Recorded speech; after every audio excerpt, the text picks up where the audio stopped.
अब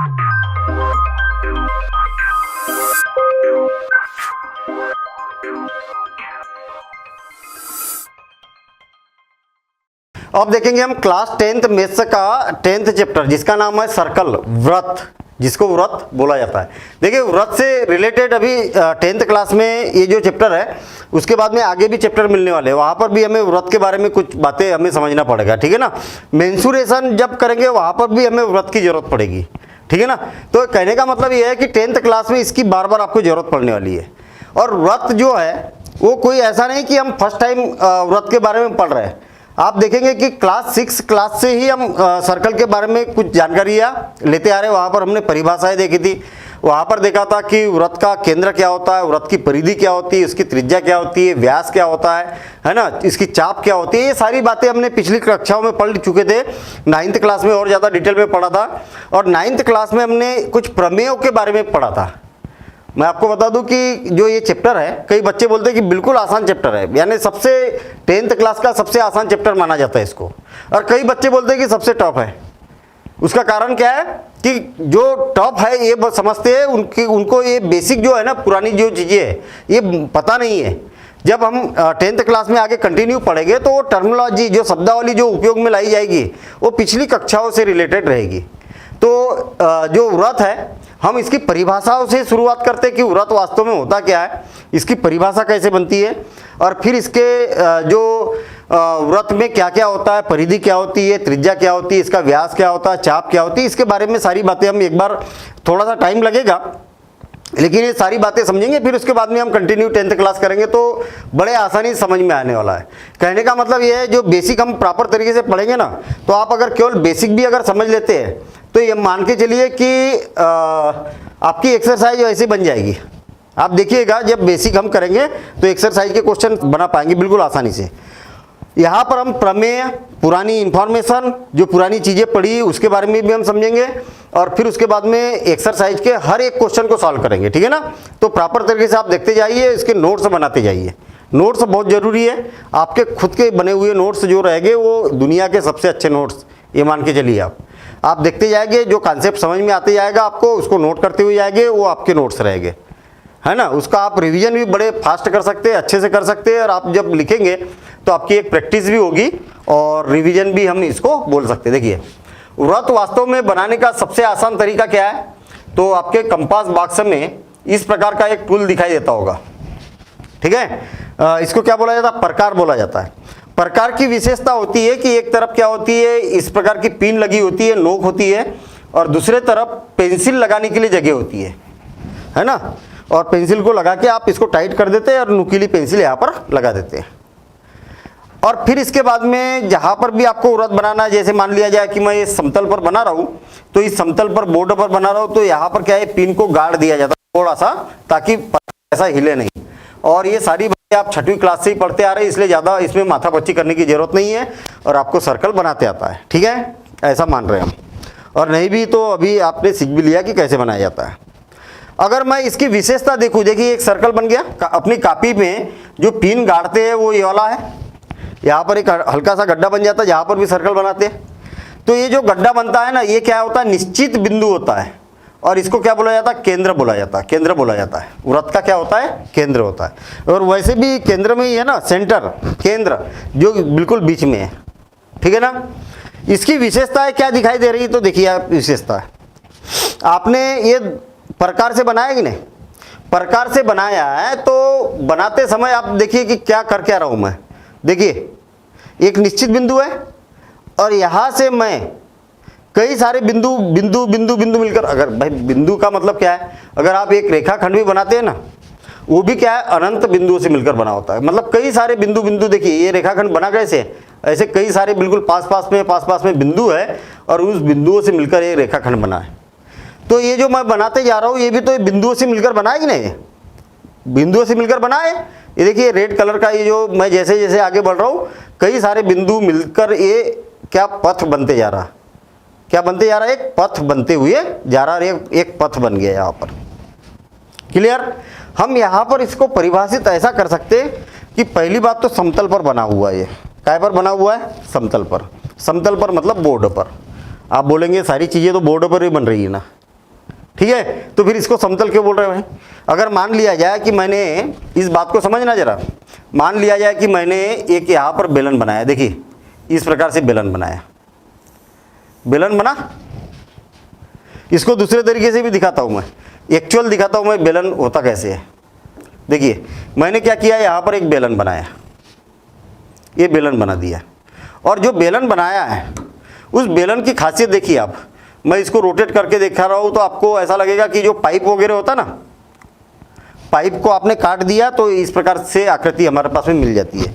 ये जो बेलन है ना, ये बेलन मैंने समतल पर जरूर बनाया है, समतल पर जरूर बनाया है, लेकिन इस बेलन का हर एक पृष्ठ समतल को टच नहीं कर रहा। कर रहा क्या? देखिए मैंने एक बेलन बनाया, ये मेरे पास में क्या था, एक आयताकार सीट है और इसको इस प्रकार से रोटेट किया और मैंने एक बेलन बनाया। महत्वपूर्ण बातें हैं, थोड़ा सा इधर उधर की बातें करेंगे लेकिन काम की बातें, ठीक है ना। ये बेलन बनाया मैंने, ऐसे ही तो है ये वाला। मैं इस बेलन को इस बोर्ड के ऊपर टच करके देखता हूँ, बोर्ड के ऊपर टच करके देखा, और टच करके देखा तो क्या इसका जितना भी पृष्ठ है सारे पृष्ठ को बोर्ड को टच हो गया क्या? इसके सारे पृष्ठ बोर्ड को टच हो गए क्या? तो नहीं, ये वाले जो पृष्ठ है, इधर वाला जो पृष्ठ है, ये वाला बोर्ड को टच नहीं हुआ, तो ये समतल आकृति नहीं कहलाएगी। ये क्या कहलाएगी? त्रिविमीय आकृति कहलाएगी, और इसके बारे में हम आगे चल के पढ़ेंगे। इसी आकृति को अगर मैं प्लेन कर दूं, और देखिए ऐसा कर दिया, क्या हो रहा? इसका हर एक बिंदु बोर्ड को टच हो रहा, समतल अगर बनाया तो ऐसी आकृति जो उस आकृति के सारे बिंदु अगर बोर्ड को टच हो रहा है, एक कागज को टच हो रहा है या प्लेन को, समतल को टच हो रहा है, तो समतल आकृतियां कहलाती। और ये समतल आकृतियां नहीं है, ये क्या है? बोर्ड के ऊपर उठी हुई आकृति है, ठीक है ना। तो जो वृत्त होती है ना, वो कैसी होती है? समतल आकृति होती है, ठीक। तो इसकी परिभाषा देने के लिए क्या बोलेंगे हम? किसी समतल पर, किसी समतल पर, ये समतल बना दिया मैंने, ऐसा बिंदु पथ, देखिए ऐसे कई सारे बिंदु है ये, और ये एक पथ का निर्माण कर रही है। कैसा पथ? बंद पथ। ऐसा बिंदु पथ जिसके प्रत्येक बिंदु, जितने भी बिंदु है ये, जिसके प्रत्येक बिंदु एक निश्चित बिंदु से समान दूरी पर है। देखिए इस निश्चित बिंदु से ये वाली दूरी, इस ये वाली दूरी, जितनी भी दूरी आप बनाएंगे ना, ये सारी की सारी दूरियां जो होती है वो क्या होती है? बराबर होती है। तो इस बिंदु पथ को क्या बोला जाता है? इस बिंदु पथ को क्या बोला जाता है? वृत्त बोला जाता है, ठीक है ना। और इस बिंदु पथ की जो लंबाई रहेगी, ये वाली कितनी लंबी है ये, तो इसको बोला जाता है परिधि बोला जाता है। क्या बोला जाता है? वृत्त की परिधि। और जो निश्चित बिंदु था ये वाला, ये क्या कहलाता है? वृत्त का केंद्र कहलाता है। ये क्या कहलाता है? वृत्त का केंद्र, ठीक है। देखिए केंद्र को सेंटर भी बोला जाता है। क्या बोला जाता है? Centre, centre. और इसको क्या बोला जाता है? परिधि को सरकमफेरेंस बोला जाता है। सरकमफेरेंस, सरकमफेरेंस बोला जाता है। सरकमफेरेंस बोलने के कारण इसको सी से प्रदर्शित किया जाता है, और इसको भी तो सेंटर बोला जाता है, तो क्या इसको भी सी से प्रदर्शित करेंगे? तो भाई दो चीज़ों के एक जैसे नाम तो हो नहीं सकते, इसलिए क्या करेंगे? इसका केंद्र को दूसरे शब्दों में ओरिजिन भी बोला जाता है। इंग्लिश में क्या बोला जाता है? ओरिजिन। ओरिजिन मतलब केंद्र। तो ओरिजिन बोलने के कारण इसको कैसे प्रदर्शित किया जाता है? केंद्र को ओ से प्रदर्शित किया जाता है। इतनी बात समझ में आ गई। अब देखिए ये जो वृत्त है, वृत्त की जो परिधि है, परिधि पर कोई भी बिंदु अगर आपके पास में है तो यहां से इसके केंद्र तक की जो न्यूनतम दूरी है, इसको क्या बोला जाता है? त्रिज्या बोला जाता है। इसको क्या बोला जाता है? त्रिज्या बोला जाता है। तो त्रिज्या, त्रिज्या, या इसको इंग्लिश में बोला जाता है रेडियस। क्या बोला जाता है? रेडियस। रेडियस का मतलब हो गया, इसको स्मॉल आर से या कैपिटल आर से इसको प्रदर्शित कर सकते हैं, रेडियस को।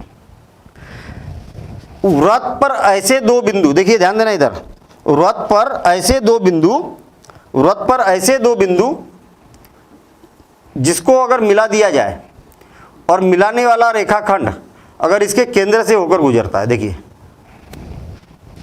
तो इसको बोला जाता है वृत्त का व्यास। क्या बोला जाता है? व्यास। व्यास को इंग्लिश में बोला जाता है डायामीटर। डायामीटर। डायामीटर बोलने के कारण इसको डी से प्रदर्शित किया जाता है। अगर आप देखेंगे तो केंद्र से ये वाली दूरी क्या कहलाती है? रेडियस, यानी कि त्रिज्या, और ये भी क्या कहलाती है? त्रिज्या कहलाती है। तो इसका मतलब क्या होता है? d is equal to 2r के बराबर होता है।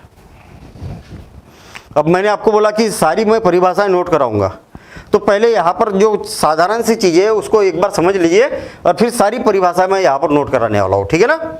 और फिर आप इसको नोट करना, अभी नोट करने की जरूरत नहीं है, अभी तो हमने सिंपल सी चीज़ें यहाँ पर समझी है। और एक बार बिल्कुल शॉर्ट में, ये वृत्त बनाया मैंने, अभी नोट करने की जरूरत नहीं, अभी जस्ट आप इसको ऐसा समझते चलिए, फिर उसकी परिभाषा मैं नोट बताऊंगा और उसको फिर आप नोट करते हुए जाना, और नोट से बनते हुए जाएंगे आपके, ठीक है ना? देखिए, जो अनंत बिंदुओं का समूह है ना, ये वाला, इन अनंत बिंदुओं का जो ये बिंदु पथ है, ये, इस बिंदु पथ को क्या बोला जाता है? वृत्त बोला जाता है। इसको क्या बोला जाता है? वृत्त बोला जाता है। वृत्त, ठीक है ना? जिसको सर्कल भी कहा जाता है। आपने बोला कि इसको तो वृत्त की परिधि बोला जाता है। भाई मैंने क्या बोला? मैंने इसको वृत्त की परिधि बोला जाता है। वृत्त की परिधि किसको बोला जाता है? वृत्त में और वृत्त की परिधि में अंतर है। इसको क्या बोल रहा है? वृत्त बोल रहा है। और इसकी जो लंबाई होती है ना, ये जो पूरी लंबाई होती है, एक चक्कर में जितनी दूरी चली हमने, वो लंबाई को बोला जाता है वृत्त की परिधि बोला जाता है। आई बात समझ में? लंबाई को। और जो बिंदु पथ है उसको वृत्त बोला जाता है। चलिए ठीक है। जो एक निश्चित बिंदु है इसको क्या बोला जाता है? केंद्र बोला जाता है। और केंद्र को ओ से प्रदर्शित किया जाता है, क्योंकि इसको ओरिजिन भी बोला जाता है। केंद्र से वृत्त के परिधि पर कोई बिंदु है तो इसकी जो दूरी होती है उसको क्या बोला जाता है? त्रिज्या या रेडियस। और ये जो ऐसी वृत्त पर कोई ऐसे दो बिंदु जिसको मिलाने वाला रेखाखंड वृत्त के केंद्र से होकर गुजरता है, तो इस रेखाखंड की लंबाई को क्या बोला जाता है? व्यास बोला जाता है। और व्यास जो होता है उसके 2 त्रिज्या के बराबर होता है। ये लिख दिया मैंने। तो इतनी बातें समझ में आ गई। और कुछ बातें देखते हैं, फिर उसके बाद में परिभाषा नोट करेंगे, और बड़े आसानी से समझ में आने वाली है परिभाषा, उसको आप नोट करते जाना। और एक बार शॉर्ट में हम उसको, जितनी बातें कर रहा हूं मैं ये, और सारी चीजें हम समझते हुए चलेंगे। देखिए मैंने क्या किया, फिर से और एक वृत्त बनाया। मैं क्या करता हूं, वृत्त को कहीं से कट कर देता हूं। देखिए यहां से मैंने क्या कर दिया? कट कर दिया वृत्त की परिधि को। मान लिया जाए कि मेरे पास में क्या एक वृत्त है, ऐसी रिंग है, और रिंग को क्या कर दिया मैंने? 2 जगह से ऐसा कट कर दिया। तो स्वाभाविक सी बात है कि जब कट किया तो इसका नाम भी दे देता हूं मैं, जहां से कट किया, ए बी। तो ये जो बिंदु पथ है ना, बिंदु पथ को 2 भागों में डिवाइड कर दिया। एक भाग तो ये हो गया और दूसरा भाग हो गया ये वाला। भाई ये रिंग है ना, तार की रिंग है मान लिया जाए, और उस रिंग को आपने क्या किया? 2 जगह से कट कर दिया। तो आपके पास में इस प्रकार से 2 भाग मिलेंगे ना। एक भाग ये वाला मिल गया, ये ऐसा, और दूसरा भाग क्या मिल गया? ये वाला भाग मिल गया। कैसा? ये वाला भाग मिल गया। कौन सा? ये वाला ऐसा। और मैंने क्या किया? इसके नाम दे दिए। नाम इसका ए दे दिया, और इसका नाम क्या दे दिया? बी दे दिया। तो इसको बोला जाता है चाप। क्या बोला जाता है? चाप। और इसको भी क्या बोला जाता है? चाप बोला जाता है। क्या बोला जाता है? चाप। या जिसको आर्च बोला जाता है, आर्क ऐसा, या आर्क इसको भी बोला जाता है, आर्क ऐसा। ठीक है, समझ में आ गई बात? लेकिन भाई 2 आर्क है ना, यहां पर एक छोटा है एक बड़ा है, तो इसको क्या बोला जाता है? जो चाप है ना, चाप, इसको भी चाप बोल रहे हैं, इसको भी चाप बोल रहे हैं। एक छोटी है और एक बड़ी है, तो इसको लघु चाप बोला जाएगा। क्या बोला जाएगा? लघु। और ये जो बड़ी है उसको क्या बोला जाएगा? दीर्घ चाप बोला जाएगा, दीर्घ चाप। अब फिर कंफ्यूजन है। अगर मुझे इस चाप को प्रदर्शित करना है तो क्या बोलूंगा मैं? इस चाप को प्रदर्शित करना बोलूंगा तो चाप ए बी बोलूंगा मैं। क्या बोलूंगा? ए बी बोलूंगा, ए बी। और इस चाप को प्रदर्शित करना है तो इसका भी तो नाम ए बी है ना, इसका भी नाम क्या है? चाप ए बी है। तो मैं अगर ऐसा लिखूंगा तो आप क्या समझेंगे, छोटी वाली चाप की बात कर रहे हैं कि बड़ी चाप की बात कर रहे हैं। तो ऐसा ना लिख के इसको क्या लिखा जाता है, इसको ऐसा ना लिख के क्या लिखा जाता है, इसको हटा देता हूं मैं क्योंकि इधर तो लिखा ही है हमने। इसको ऐसा ना लिख के क्या लिखा जाता है, लघु यानी कि छोटी, लघु लघु चाप कौन सी, ए बी, और ए बी के ऊपर ऐसा चाप के जैसा लगा दिया जाता है। तो आप समझ जाएंगे कि लघु चाप ए बी की बात कर रहे हैं, ऐसा आर्च बनाया जाता है, ठीक है ना। सेम इसी प्रकार से दीर्घ, बड़े को अगर दिखाना है तो दीर्घ, दीर्घ ए बी ऐसा, या तो इसी को ऐसा बोला जाता है लघु चाप ए बी, या इसको बोला जाता है दीर्घ चाप ए बी, ए बी। तो देखिए अगर चाप लिख दिया तो फिर अब आपको ऐसा ऐसा लगाने की जरूरत नहीं है, और चाप अगर नहीं लिखा तो फिर ऐसा लगा देंगे तो इसका मतलब क्या हो गया, चाप हो गया। तो चाप समझ में आ गई। अब देखिए अगर मैं वृत्त के कोई भी दो बिंदुओं को मिला देता हूं, देखिए मान लिया जाए ए और बी को मिला देता हूं, ऐसा किसी भी दो बिंदुओं को मिला दो, ए बी को मिला दिया, या ये इधर से कहीं मिला दिया, इधर मिला दिया, यानी वृत्त के ऊपर दो बिंदु है और दोनों बिंदुओं को मिला दिया कहीं से भी, इसको क्या बोला जाता है, जीवा, इसको बोला जाता है जीवा, ठीक है, जीवा ए बी। आई बात समझ में। तो ए बी देखिए ना, ए और बी ये क्या कहलाएगी, इसकी जीवा कहलाएगी। जीवा का मतलब ये है कि ए बी जीवा हो जाएगी इसकी।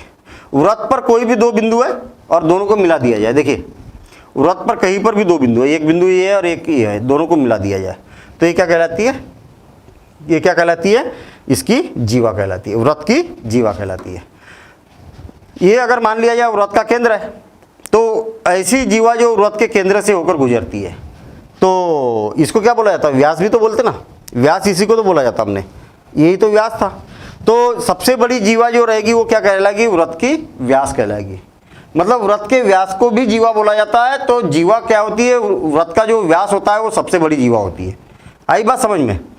तो देखिए ना, चाप इसको भी ए बी से प्रदर्शित किया, जीवा को भी ए बी से प्रदर्शित किया, लेकिन चाप के ऊपर ऐसा चिन्ह लगा दिया, ऐसा चिन्ह लगा दिया।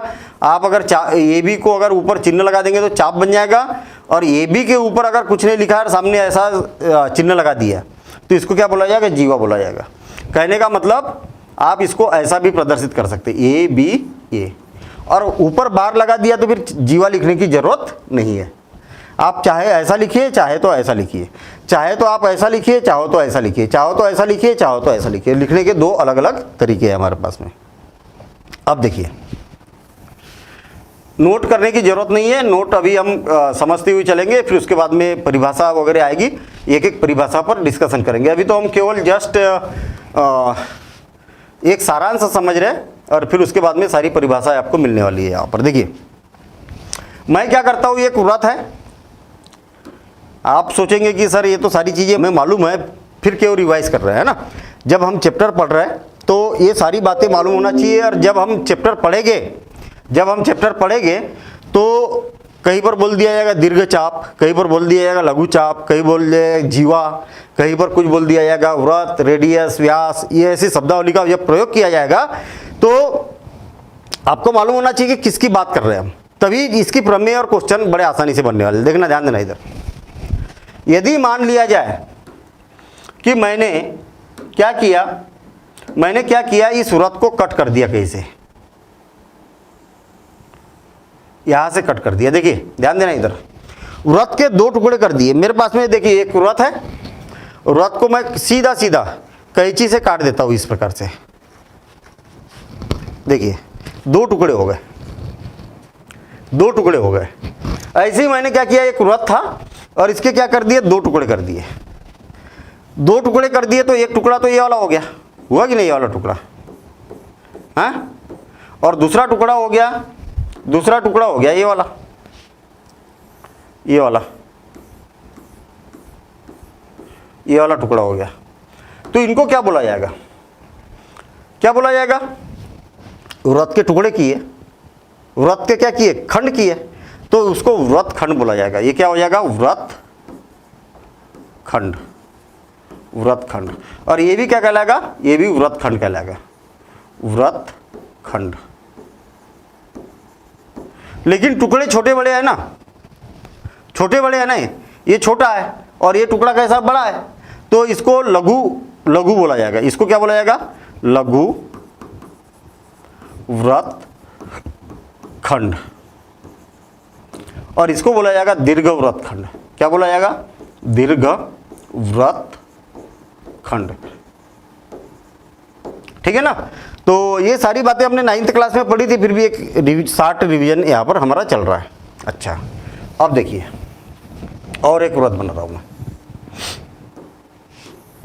मान लिया जाए कि मैंने वृत्त बना दिया, इसकी कोई भी दो त्रिज्याएं बना देता हूँ मैं। एक त्रिज्या ये बना दी, एक त्रिज्या ये बना दी। तो हमारे पास में त्रिज्या के पास से मैंने कट कर दिया। देखिए इसकी जो त्रिज्या है ना, इसका जो केंद्र है ना, वहाँ से मैंने इसको कट कर दिया। तो अभी भी दो टुकड़े हुए। ये यहाँ पर भी दो टुकड़े किए थे, यहाँ पर भी दो टुकड़े किए थे। लेकिन ये टुकड़े कैसे किए, मैंने त्रिज्या के पास से टुकड़े किए। और ये वाले टुकड़े कैसे किए, मैंने सीधा सीधा कट किया था। तो इसको क्या बोला जाएगा, वृत्त खंड बोला जाता है। और इसको त्रिज्या खंड बोला जाएगा। क्या बोला जाएगा, त्रिज्या। त्रिज्या के पास से कट किया इसलिए त्रिज्या खंड। और इसको भी त्रिज्या खंड बोला जाएगा। लेकिन ये जो खंड है छोटे बड़े हैं, ये छोटा है इसलिए लघु, और ये बड़ा है इसलिए दीर्घ। आ गई बात समझ में, जैसा नाम वैसे ही काम। ठीक, त्रिज्या के पास से कट कर रहे तो त्रिज्या खंड, और सीधा सीधा कट कर रहे तो वृत्त खंड, और दीर्घ है तो दीर्घ, बड़ा और लघु है तो छोटा। इस प्रकार से आप इसको प्रदर्शित कर सकते हैं। अब देखिए वृत्त की सामान्य परिभाषा जो होती है वो क्या होती है। वृत्त की सामान्य परिभाषा, मैं क्या करता हूँ, वृत्त की सामान्य परिभाषा यहाँ पर लेने की कोशिश करते हैं हम। देखिए ध्यान देना, इधर वृत्त की सामान्य परिभाषा देख रहे हैं हम। मैं क्या करता हूँ, एक वृत्त बनाता हूँ, और इस परिभाषा को बहुत अच्छे से समझना। किसी समतल पर,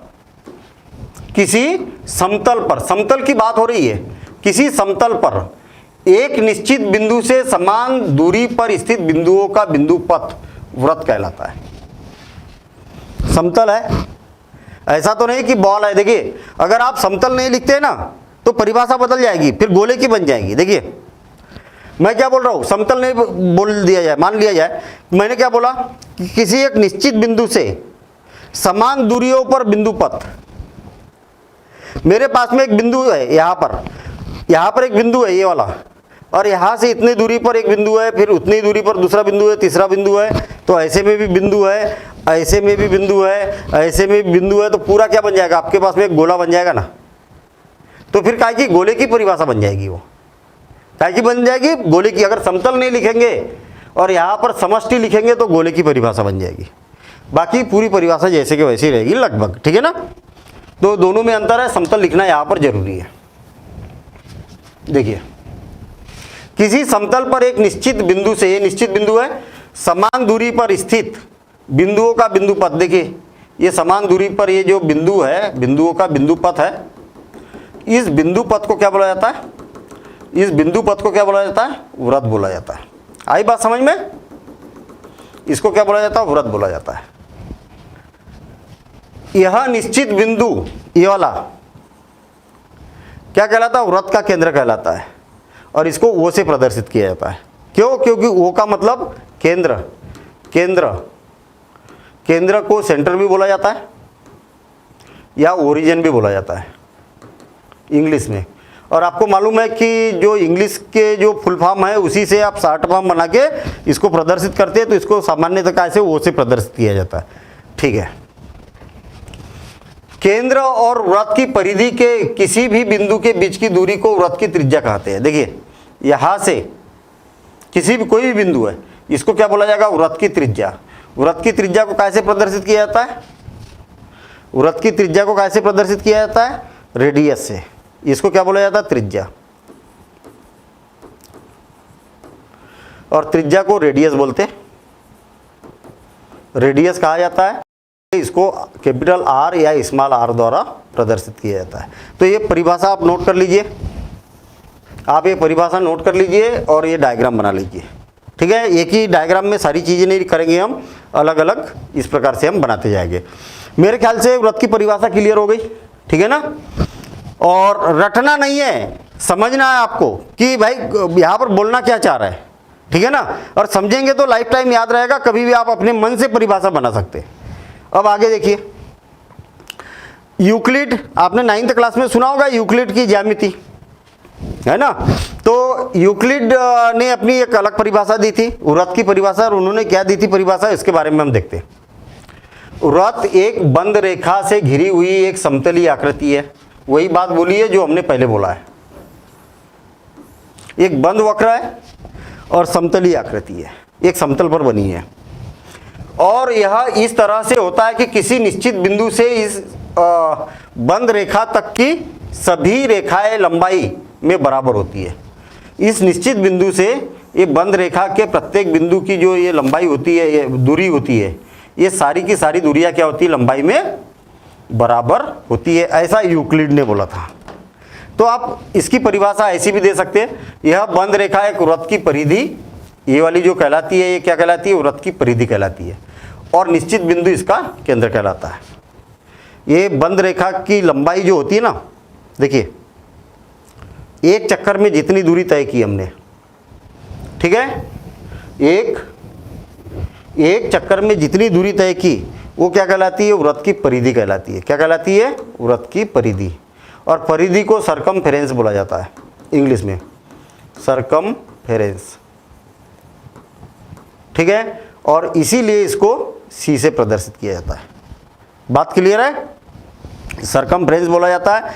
सरकमफ्रेंस किसको बोलते हैं, मैंने आपको बोला कि ये वृत्त है, देखिए जहां से पेन घुमा रहा हूं ये क्या है, वृत्त है।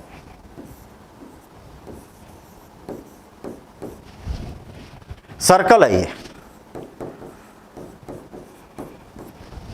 आई बात समझ में।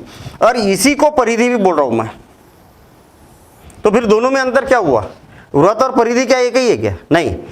इसको वृत्त बोला जाता है, पूरा जो ये चक्कर है इसको क्या बोला जाता है, वृत्त बोला जाता है। लेकिन इसकी जो इस चक्कर की लंबाई जो होती है ना, ये वाली एक लंबाई, इसको परिधि बोला जाता है। लंबाई को मान लिया जाए 3 मीटर की लंबाई है, तो परिधि कितनी हो जाएगी, 3 मीटर हो जाएगी, ऐसा। ठीक है ना, तो दोनों में अंतर है। ये डायग्राम बनाते हुए जाएंगे, परिभाषा लिखते हुए जाएंगे, और इसको नोट कर लीजिए। आगे देखते हैं हम, चाप। वृत्त का चाप क्या होता है, वृत्त का चाप क्या होता है, फिर से डायग्राम बनाएंगे हम। हर बार डायग्राम बनाइए, थोड़ा सा टाइम जरूर लगेगा, लेकिन चीजें क्लियर। कभी जीवन में कभी भी कोई भी परिभाषा आपको चाहिए तो आपके पास लिखी है, आप इसको रिवाइज कर सकते हैं।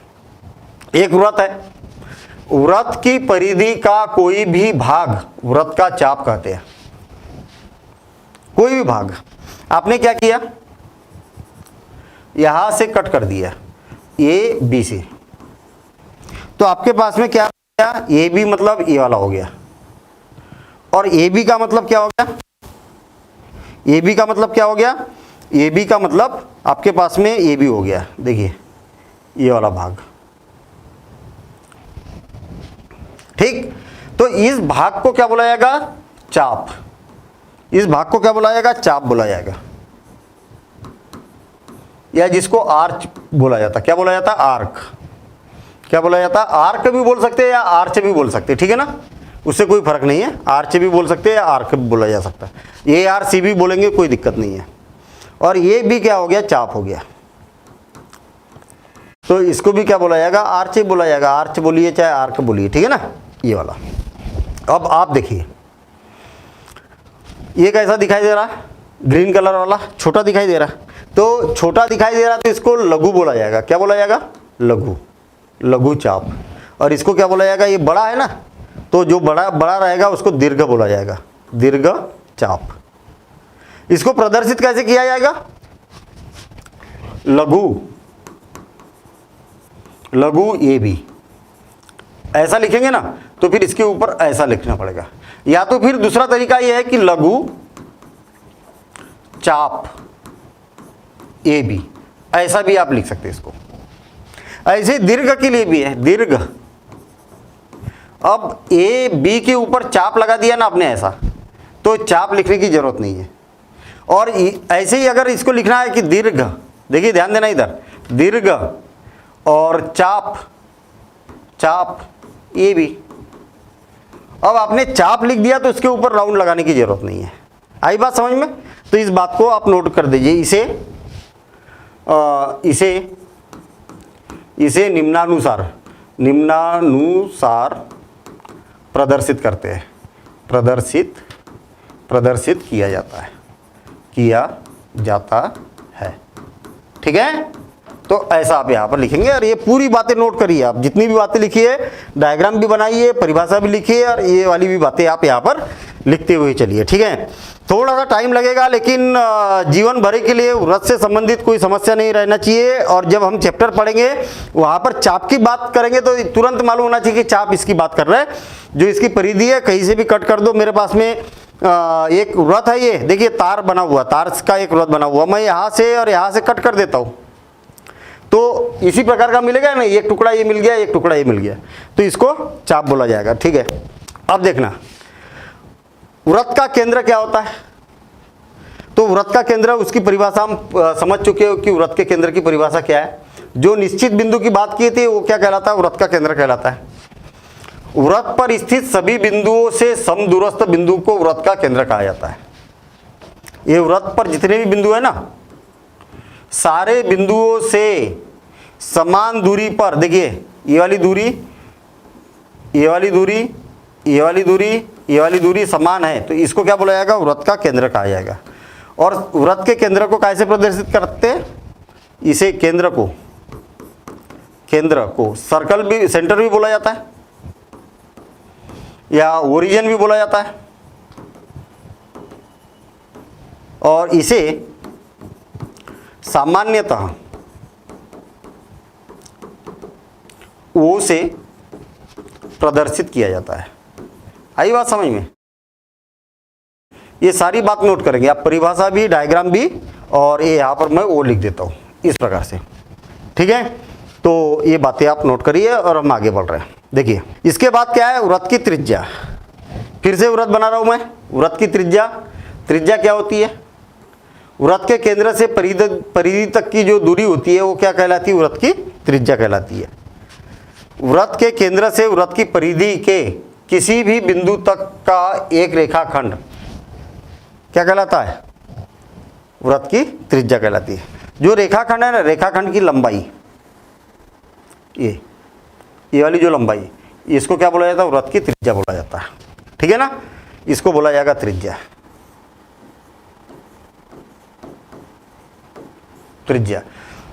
त्रिज्या को रेडियस बोला जाता है, और इसीलिए इसको कैसे प्रदर्शित किया जाता है, आर से प्रदर्शित किया जाता है, या आर, या कैपिटल आर, या स्मॉल आर। ठीक है ना, कैपिटल आर और स्मॉल आर। व्रत के केंद्र से व्रत की परिधि के किसी भी बिंदु तक के का एक रेखाखंड जो कि व्यास का आधा होता है। देखिए अगर व्यास की बात करेंगे तो व्रत पर दो बिंदु, ऐसे दो बिंदु जिसको मिलाने वाला रेखाखंड व्रत के केंद्र से होकर गुजरता है। व्रत का केंद्र कहाँ पर है, यहाँ पर है, तो इसको क्या बोला जाएगा, व्रत का व्यास बोला जाएगा। व्यास को डायामीटर बोलते हैं, इंग्लिश में डायामीटर बोला जाता है। डायामीटर और डायामीटर बोलने के कारण इसको डी से प्रदर्शित किया जाता है। और डी का जो मान होता है, वो क्या होता है, 2r के बराबर होता है। आई बात समझिए, क्योंकि यहाँ से लेके यहाँ तक r हो गया, त्रिज्या हो गई, यहाँ से लेके यहाँ तक त्रिज्या हो गई r, तो 2r के बराबर ये हो जाएगा। क्लियर? तो परिभाषा नोट कर लीजिए आप। अब आगे बढ़ते हैं हम। व्रत की जीवा, देखिए मेरे पास में एक व्रत है, ये व्रत बना दिया मैंने।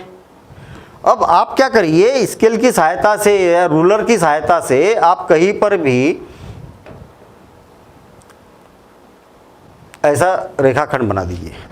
कहीं पर भी मतलब व्रत की परिधि पर दो बिंदु है, दोनों बिंदुओं को मिलाने वाले रेखाखंड की लंबाई को या रेखाखंड को क्या बोला जाता है, जीवा बोला जाता है। लंबाई को नहीं, रेखाखंड को जीवा बोला जाता है।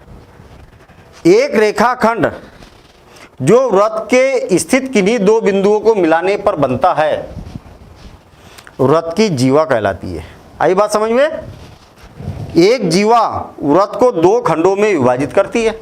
अगर मुझे एक बात बताइए कि मेरे पास में एक वृत्त था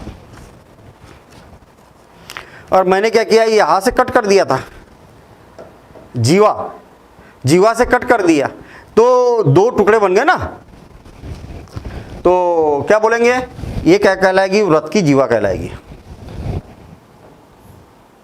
ये क्या कहलाएगी, जीवा कहलाएगी। अगर मान लिया जाए ए बी है और इसको बोला जाता कॉर्ड, क्या बोला जाता है इंग्लिश में नाम बड़े महत्वपूर्ण है, क्योंकि प्रदर्शित इसी से किया जाता ना। हम बोलेंगे कि जीवा ए बी, या तो इसको प्रदर्शित करने का तरीका ये रहेगा कि ए बी लिख दो और उसके ऊपर लाइन लगा दो, तो ये क्या हो जाएगा, जीवा कहलाएगी। इस प्रकार से आप इसको जीवा बोल सकते हैं, ए बी। ठीक है ना। चलिए नोट कर लीजिए इसको, इसकी परिभाषा, जीवा को ऐसे प्रदर्शित किया जाता और ये वाला डायग्राम आप नोट कर लीजिए। आगे देखते हैं हम। वृत्त की परिधि, ये सारी बातें आपको मालूम है और ये आपने छोटी कक्षाओं में पढ़ा था, लेकिन फिर भी एक रिवीजन हो रहा आपका और एक नोट्स बनते जा रहे प्रॉपर, और फिर उसके बाद में जब चैप्टर को पढ़ेंगे तो बड़े आसानी से समझ में आने वाला। देखना, ध्यान देना इधर। जो यहाँ पर ये बोल सकते हैं कि वृत्त के चारों तरफ, ये जैसे अगर मान लिया जाए ये एक चक्कर जो होता है ना, वृत्त का जो एक चक्कर होता है, इसकी लंबाई को क्या बोला जाता है, वृत्त की परिधि बोला जाता है। तो परिधि क्या बन जाएगी, ये बन जाएगी परिधि। सरकमफ्रेंस बोलते हैं इसको इंग्लिश में, सरकमफ्रेंस,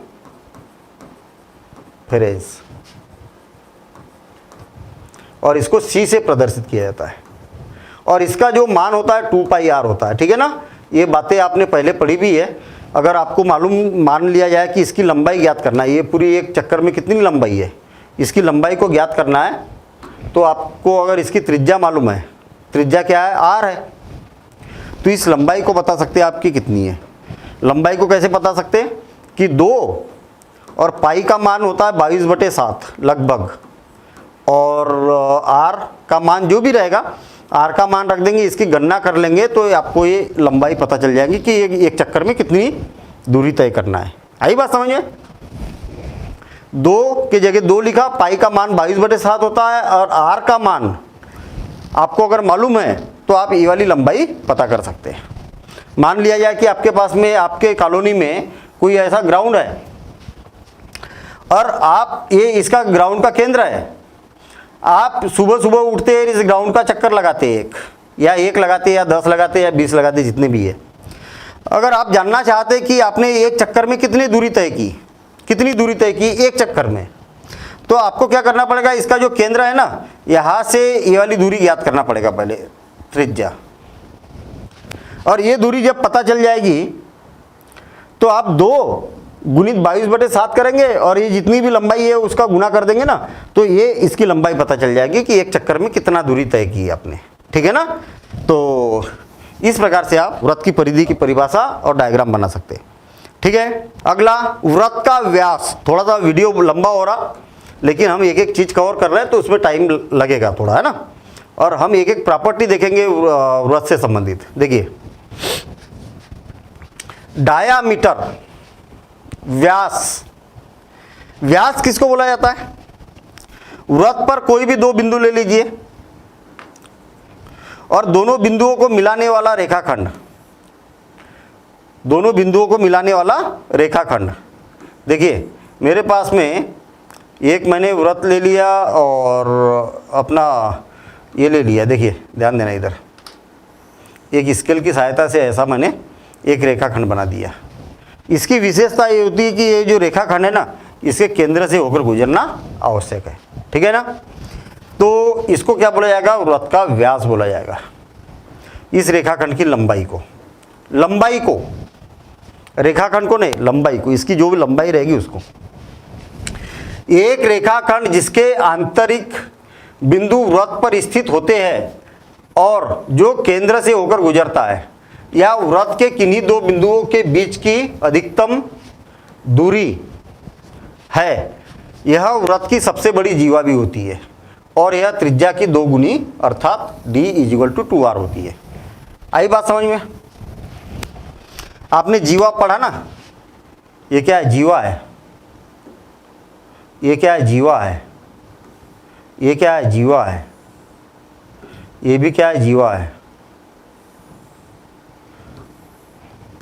और ये भी जीवा है।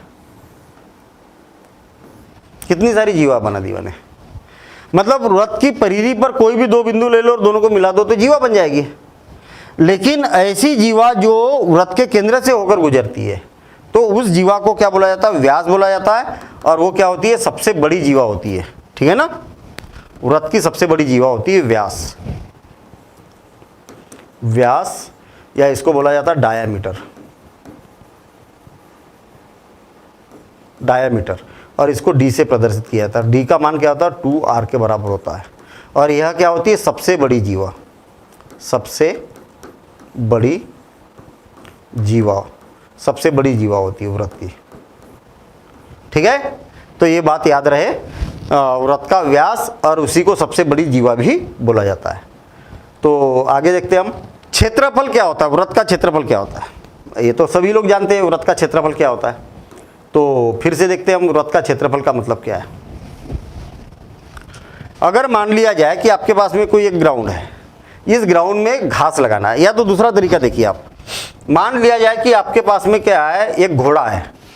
ठीक है ना? घोड़ा भी है और एक खेत भी है। अब आप चाहते हैं कि घोड़े को मैं क्या करता हूँ? खेत में चराने के लिए ले जाता हूँ, उसको चारा खिलाने के लिए ले जा रहा हूँ मैं।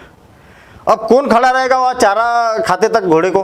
तो हम क्या करते हैं? घोड़े को बांध देते हैं एक खूंटे से। एक खूंटा है, जैसे मान लिया जाए कि आपके पास में एक खेत है ऐसा, और एक खेत है और आपने क्या किया? घोड़े को ले गया और एक खूंटे से, यहाँ पर एक खूंटे से बांध दिया घोड़े को, और उसके गले में हमने एक रस्सी बांध दी। गले में रस्सी बांध दी और उसको बोल दिया कि भैया तू तो अब खाते रहे घास, मैं तो जा रहा हूँ घर। ठीक है? तो घोड़ा क्या करेगा? घास खाएगा। और कितनी घास खाएगा? तो इतनी घास खाएगा, इतनी जगह की घास खाएगा कि नहीं? खाएगा कि नहीं खाएगा? इतनी जगह की। क्यों? इधर की बाहर की क्यों नहीं खाएगा? जो रस्सी है ना उसकी, वो यहीं तक जा सकती है, तो यहीं तक घास खा पाएगा, और ऐसा गोल गोल घूमेगा, इसके अंदर की पूरी घास खा जाएगा वो। तो घोड़ा कितनी घास खा पाएगा? कितने क्षेत्र की घास पाएगा? इतना क्षेत्र। तो ये वाला क्षेत्र अगर आपको ज्ञात करना है ना, तो इसको वृत्त का क्षेत्रफल बोला जाता है। आई बात समझ में? तो वृत्त का क्षेत्रफल का मतलब, अगर मान लिया जाए कि आपके कॉलोनी में कोई ग्राउंड है और वो कैसा है? गोल गोल है, वृत्ताकार है, उसके अंदर आपको घास लगाना है, तो कितने क्षेत्र में घास लगा सकते? तो आप इतने क्षेत्र में लगाएंगे घास। तो ये कहलाता है वृत्त का क्षेत्रफल। वृत्त का क्षेत्रफल। वृत्त की तो बातें ही कर रहे हैं तो केवल क्षेत्रफल लिख देता हूं मैं। और इसको बोला जाता है एरिया। इंग्लिश में क्या बोला जाता है? एरिया। और एरिया बोला जाता है इसलिए इसको ए से प्रदर्शित किया जाता है। ठीक? और ए का मान जो होता है ना, ए का मान होता है πr²। अगर मान लिया जाए कि ये घोड़ा है और 7 मीटर लंबे रस्से से बंधा हुआ है, तो इसकी त्रिज्या कितनी बन जाएगी? r = 7 मीटर हो जाएगी। तो कितने क्षेत्र की घास खा पाएगा? तो क्षेत्रफल बराबर से आप बोल सकते कि πr²। पाई का मान कितना होता है? 22/7। ये याद रखना। r का मान कितना है? 7। तो 7 × 7, एक 7 से एक 7 कैंसिल, तो 7 दूनी 14, 7 दूनी 14 और 1 15। इतने मीटर स्क्वायर की घास खा पाएगा वो। तो ये क्षेत्रफल की बात होती है। ये सारी बातें हमें दूसरे चैप्टर में भी काम आएगा, लेकिन ठीक है, अभी वृत्त की बात हो रही तो हम कोई दिक्कत नहीं है। क्षेत्रफल का फार्मूला भी हमने यहाँ पर लिख दिया। ठीक है? तो आप इसकी परिभाषा को नोट कर लीजिए। वृत्त का क्या बोला है? एक वृत्त से घिरा अंतः समतलीय क्षेत्र वृत्त का क्षेत्रफल कहलाता है। ठीक है ना? और क्षेत्रफल का जो फार्मूला होता है, क्षेत्रफल को ए से प्रदर्शित किया जाता है, πr² इसका फार्मूला होता है। तो परिभाषा लिखिए, फार्मूला और ये डायग्राम इस प्रकार से आप बनाते चलिए। ठीक है? आगे देखिए त्रिज्या खंड, नाम से क्लियर है त्रिज्या खंड। त्रिज्या खंड, एक वृत्त है। ठीक, अब इस वृत्त को क्या करता हूं, त्रिज्या खंड को सेक्टर भी बोला जाता है इंग्लिश में, क्या बोला जाता है, सेक्टर। मैं क्या करता हूं, इसमें दो त्रिज्याएं बना देता हूं। देखिए कहीं से भी बनाओ कोई दिक्कत नहीं है, बस ये है कि आधा मत करना, आधा नहीं करना है तो अर्धवृत्त बन जाएगा वो। दो त्रिज्या बनाई और कैंची लो और यहाँ से काटना चालू कर दो, यहाँ से भी कट कर दो, तो दो टुकड़े बनेंगे। एक तो टुकड़ा ये वाला बन गया, बना, एक तो टुकड़ा ये वाला बन गया, और दूसरा टुकड़ा बन गया आपके पास में ये वाला। एक टुकड़ा क्या बन गया, ये वाला बना कि नहीं। ऐसे दो भाग बन गए, ऐसे दो भाग बन गए आपके पास। ठीक, ऐसे दो भाग बन गए। ये वाला जो बनेगा ना, ये बनेगा त्रिज्या खंड। क्या बनेगा, त्रिज्या, क्योंकि त्रिज्या के पास से कट किया ना आपने, तो ये बनेगा त्रिज्या खंड। और ये भी कहलाएगा त्रिज्या खंड।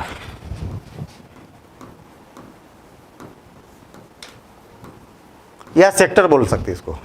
अब छोटे बड़े हैं, ये छोटा है और ये बड़ा है, तो इसको बोलेंगे लघु, माइनर सेक्टर। और ये क्या हो जाएगा, मेजर यानी बड़ा, दीर्घ त्रिज्या खंड। ठीक है ना, तो त्रिज्या के पास से कट किया इसलिए त्रिज्या खंड, नाम से क्लियर है। तो इस प्रकार से इसकी परिभाषा आप नोट कर लीजिए और डायग्राम बना लीजिए और आगे देखते हैं हम। अर्धवृत्त, अरे अर्धवृत्त नाम से क्लियर है भाई, अर्ध यानी कि आधा, वृत्त आधे वृत्त की बात कर रहे हैं हम। आप क्या करिए, अर्धवृत्त का मतलब ये है कि मेरे पास में अगर ये वृत्त था और इस वृत्त को मैं क्या करता हूँ, सीधा बीच में से कट कर देता हूँ, ये इस प्रकार से। तो दो टुकड़े बने ना बराबरी के, एक आधा बना कि नहीं, तो इसको क्या बोला जाएगा, अर्धवृत्त बोला जाएगा। ठीक है ना, तो आधा कर देता हूं मैं, इसको आधा कर देता हूं। देखिए आधे में से कट कर देता हूं, आधे में से कट कर देता हूं, इस प्रकार से। देखिए आधे में से कट कर दिए, तो ये क्या बनेगा, अर्धवृत्त बनेगा, अर्धवृत्त। सेमी सर्कल बोला जाता है इसको, सेमी सर्कल। ठीक है, और ये भी अर्धवृत्त कहलाएगा, ये भी अर्धवृत्त कहलाएगा। ये भी अर्ध और ये भी अर्ध, दोनों तो बराबरी के ही है ना। व्यास के पास से कट करना है आपको। वृत्त के व्यास तथा व्यास के अंतः बिंदु से बने चाप के मध्य का क्षेत्र अर्धवृत्त होता है। अर्धवृत्त का क्षेत्रफल संपूर्ण क्षेत्रफल का आधा होता है। मुझे एक बात बताइए कि वृत्त का क्षेत्रफल कितना होता है। वृत्त का क्षेत्रफल अभी देखा था हमने, पाई आर स्क्वायर। तो अर्धवृत्त का क्षेत्रफल क्या होगा, क्या होगा, 1/2 यानी कि आधा कर दो, और पाई आर स्क्वायर, ये अर्धवृत्त का क्षेत्रफल हो जाएगा। आई बात समझ में। एरिया ऑफ सेमी सर्कल और एरिया ऑफ सर्कल, ठीक है, ये सर्कल का और ये अर्ध सेमी सर्कल का। नोट कर लीजिए इसको। और अगली परिभाषा देखते हैं हम, वृत्त खंड। क्या होगा भाई वृत्त खंड, कोई वृत्त है उसके टुकड़े कर दो, कहाँ से, कहीं से भी कर दो, आधे को छोड़ दो, आधे को छोड़ दो, आधे से मत करो, बाकी कहीं से भी कर दो आप। आधे से करेंगे तो अर्धवृत्त बन जाएगा। इस प्रकार से क्या कर दिया हमने, 2 टुकड़े कर दिए। ठीक, तो ये वाला जो एक भाग है, ये वाला, ये क्या कहलाएगा, वृत्त खंड कहलाएगा। वृत्त खंड, सेगमेंट, क्या बोलेंगे इसको, सेगमेंट ऑफ सर्कल। और एक वृत्त खंड बनेगा ये वाला। क्यों, छोटे बड़े नहीं दिखाई दे रहे क्या, ये छोटा है ये बड़ा है, तो ये छोटा है इसलिए लघु, और ये बड़ा है इसलिए दीर्घ। नाम बड़े स्पष्ट है भैया वृत्त के, ठीक है ना। तो लघु और दीर्घ। मैं आपको बता दूं कि ये सारी बातें बिल्कुल दिमाग में बैठा लीजिए, बिल्कुल आसान काम है, ठीक है ना। और क्यों? क्योंकि यहाँ पर बात खत्म नहीं हो रही, आपको आगे के और 2 चैप्टर पढ़ना पड़ेगा, वहां पर भी इनकी सबकी जरूरत पड़ने वाली है, ठीक है ना। आगे के चैप्टर जो रहेंगे उसमें भी जरूरत पड़ेगी, और फिर जब बड़ी कक्षाओं में जाएंगे वहां पर भी जरूरत पड़ेगी, तो इसको इग्नोर मत करना। हालांकि 90% चीजें तो आपको मालूम ही है, लगभग सारी चीजें मालूम है, लेकिन प्रॉपर परिभाषाओं के रूप में नहीं मालूम होगा ना। तो चलिए आगे बढ़ते हैं हम।